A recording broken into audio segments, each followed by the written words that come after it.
Hello everyone, this is Nanfang Pan speaking, and I come from West China Hospital of Sichuan University. This presentation is talking about brain abnormalities of ADHD, borderline personality disorder, and their intersections. Both ADHD and borderline are common psychiatric disorders. They frequently occur within the adult clinical population and in relatives due to shared familiar and heritable risk factors. Approximately 38% of borderline cases have comorbid ADHD, and the lifetime comorbidity of borderline is 33% among ADHD patients. Overlapping clinical characteristics of ADHD and borderline consist of impulsive behaviors and emotional instability. However, the transdiagnostic neuroprofiles underlying the overlapping clinical impairments of ADHD and borderline are poorly understood. Herein, we performed a multimodal meta-analysis of functional and structural neuroimaging studies to map the common and disorder-specific brain abnormalities in adults with ADHD or borderline. First, we performed a literature search in PubMed, Web of Science, and MBAS for whole brain functional MRI or voxel-based morphometry studies. Second, we extract alternate peak coordinates and corresponding p-values to construct our database. Third, to investigate the common and distinct brain abnormalities of individuals with ADHD and borderline, we conduct a multimodal meta-analysis with SDM and PSI toolbox. Last, we used the neuroscience to perform functional decoding analysis, which allows for data-driven understanding to bridge the gap between psychophysiological functioning and MRI-derived brain aberrations.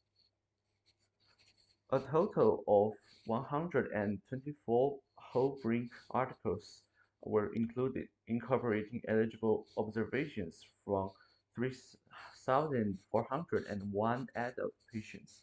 No statistical differences was noted in age, but borderline studies consisted of a larger proportion of females than ADHD studies. The overlapping analysis indicated that both ADHD and borderline cases showed hypoactivation patterns in the left inferior parietal lobe. ADHD showed reduced response in the left anterior superior temporal gyrus and the right posterior STG, while the findings of borderline were hyperactivation.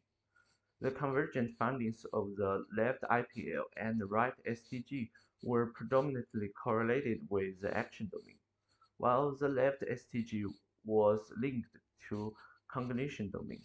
No overlapping brain structural abnormalities were found. In the distinct multimodal analysis, among individuals with ADHD, the cluster in right putamen associated with the action domain showed both decreased functional activation and brain mass volume, while borderline patients showed convergent abnormalities in the left orbitofrontal cortex associated with the perception domain.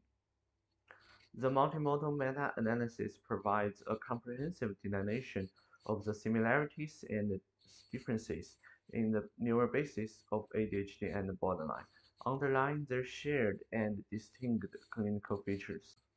The transdiagnostic neural basis of ADHD and borderline in temporal parietal circuit may underlay overlapping problems of behavioral control, while disorder-specific substrates in frontal striatal circuit may account for their distinguishing features in motor and emotion domains, respectively. Thanks for listening. Have a nice day.